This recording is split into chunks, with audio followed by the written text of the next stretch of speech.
মাওলানা মামিনুল হক সম্পর্কে কথিত পরকীয়া সম্পর্কে দু একটি মন্তব্য করেছেন।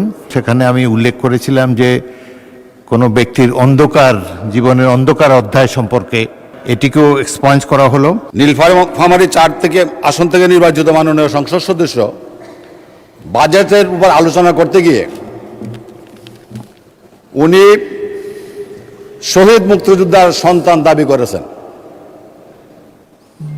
যেটা অসত্য। ওনার পিতা এখনো জীবিত আছে। এটা স্যার মাননীয় স্পিকার সংসদ কার্য বিবরণীতে এই বিষয়টা অন্তর্ভুক্ত হয়ে গেছে ইতিমধ্যেই। এই অসত্য বিবৃতিটি এক্সপান্স করার জন্য আমি মাননীয় স্পিকার আপনার কাছে সবিনয় নিবেদন করছি। ধন্যবাদ মাননীয় সদস্য।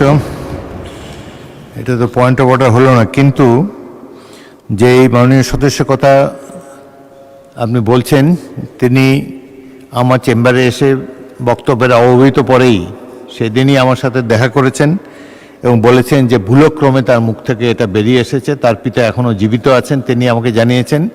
এই বিষয়টি পত্রপত্রিকাটাও এসেছে এবং উক্ত মাননীয় সদস্য তিনি নিজেও বক্তব্য দিয়ে তার ভুল স্বীকার করেছেন। এটা স্লিপ অফ টাং বা অনিচ্ছাকৃত একটি ভুল। সুতরাং এটিকে সংসদের কার্যবিবরণী থেকে এক্সপাঞ্জ করা হবে। আরেকটি বিষয় মাননীয় সদস্যবৃন্দ, আপনাদের দৃষ্টি আকর্ষণ করছি।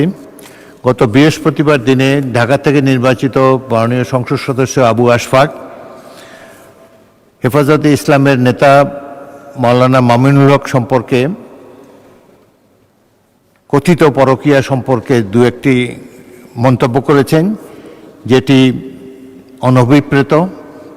সেটি যেহেতু যার পক্ষে সংসদে এসে আত্মপক্ষ সমর্থন করার সুযোগ নেই, তার সম্পর্কে বিরূপ মন্তব্য করা অনুচিত। সেই জন্য আবু আশফাক সাহেবের মন্তব্য আমি এক্সপাঞ্জ করেছি। সাথে সাথে আমারও একটি বক্তব্য, সেখানে আমি উল্লেখ করেছিলাম যে কোনো ব্যক্তির অন্ধকার জীবনের অন্ধকার অধ্যায় সম্পর্কে